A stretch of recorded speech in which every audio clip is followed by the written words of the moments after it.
Strict liability. Under strict liability, defendant can be liable without fault. This allows plaintiff to establish defendant's liability for plaintiff's injury without proving defendant acted negligently. Strict liability is limited to cases involving ultra-hazardous and/or abnormally dangerous conditions, animal conduct, or products liability. Prima facie case is 1. Nature of defendant's activity imposes absolute duty to make safe. 2. Causation, actual and proximate cause. Dangerous aspects of defendant's activity cause plaintiff's injury, and defendant generally liable only to foreseeable plaintiffs. And 3. Damages to plaintiff's person or property. Note, no amount of due care will relieve defendant of liability under strict liability. Defenses are assumption of risk and comparative negligence.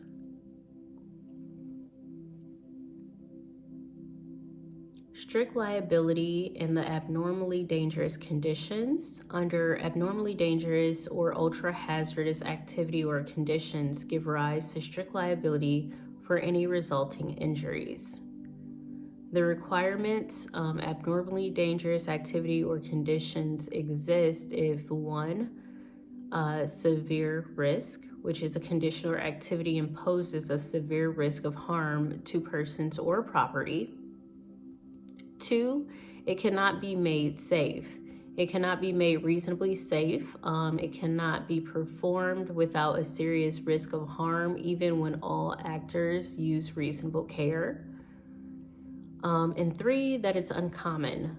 This condition or activity is uncommon in the community. Note, often arises on the MBE with explosives, toxic, and/or biohazardous material. Injury must result from the abnormally dangerous activity. Watch for fact patterns where abnormally dangerous conditions exist, but do not cause plaintiff's injuries. This example is trucks carrying toxic waste in sealed containers which fall and crash into plaintiff's car, but do not spill. No strict liability because the abnormally dangerous nature of the containers did not cause the plaintiff's injury. Strict liability, animal conduct. Property damage from trespassing animals. Animal owners are strictly liable for reasonably foreseeable damage resulting from their animal's trespass on another's property. Does not apply to household pets. Personal injuries, so we're talking wild animals. Owners are strictly liable for unprovoked injuries caused by their wild animals, even if kept as pets. Domestic animals, there's no strict liability unless owners know of their animal's unusually dangerous propensities. If a dog previously bitten people, its owner is strictly liable, but if the negligence standard applies, if this is the first time the dog has bitten anyone. Trespasser cannot recover. Trespassers are generally not entitled to recovery under strict liability. Products liability. Under strict liability, the elements are 1, that the defendant is a commercial supplier. Suppliers have a strict duty to supply safe goods. Commercial supplier is one who routinely deals in products sold, including any merchant in the stream of commerce, such as a manufacturer, distributor, supplier. Casual sellers, service providers are not suppliers. 2, the product is defective. Defect must make product unreasonably dangerous. 3, defective product was actual and proximate cause of plaintiff's injury. The product must not be substantially altered between leaving a commercial supplier and reaching a consumer. And 4, plaintiff used the product in a reasonably or in a foreseeable manner. So plaintiff's misuse of the product can be foreseeable. Who can sue? Foreseeable users or bystanders, buyers, as well as their guests, employees, and families. Damages. Plaintiff can recover for physical injuries of property damage, but not solely for economic losses. Types of defects include manufacturing defects, where the product departs from its intended design, causing it to be more dangerous than all the manufacturer's other products of the same kind. Requirements is that plaintiff must show that the product failed to perform as safely as an ordinary consumer would expect. Design defect is when a product creates an unreasonable risk of danger due to its faulty design, and the requirements are that the plaintiff must show a technologically and economically feasible alternative design or modification that would be safer as to the risk at issue. Inadequate warning.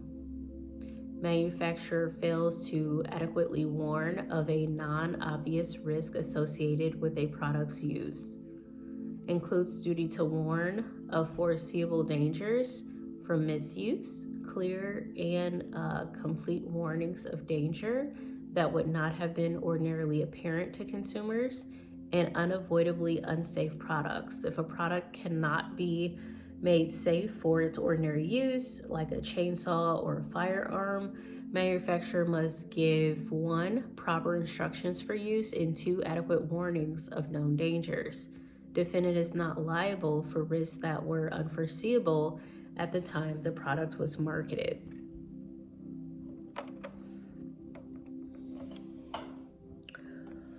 Products liability negligence theory. Plaintiff may establish liability for a product defect under a negligence theory. Note, a product defect is almost always easier to establish under a strict liability theory.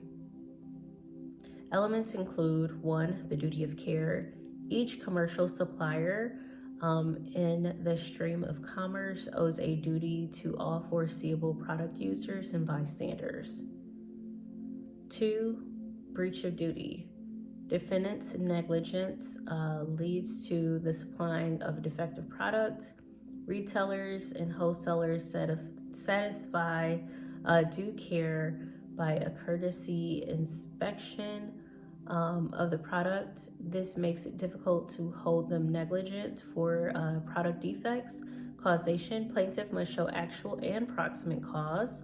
Note, an intermediary's negligence failure to discover a defect does not absolve the upstream commerce supplier of liability. And 4, damages, plaintiff must show physical injury of property damage. Economic loss alone is not recoverable. Defenses, all standard negligent defenses are available. And we have implied warranties. Merchantability is when the seller warrants that goods are reasonably fit for their intended purpose.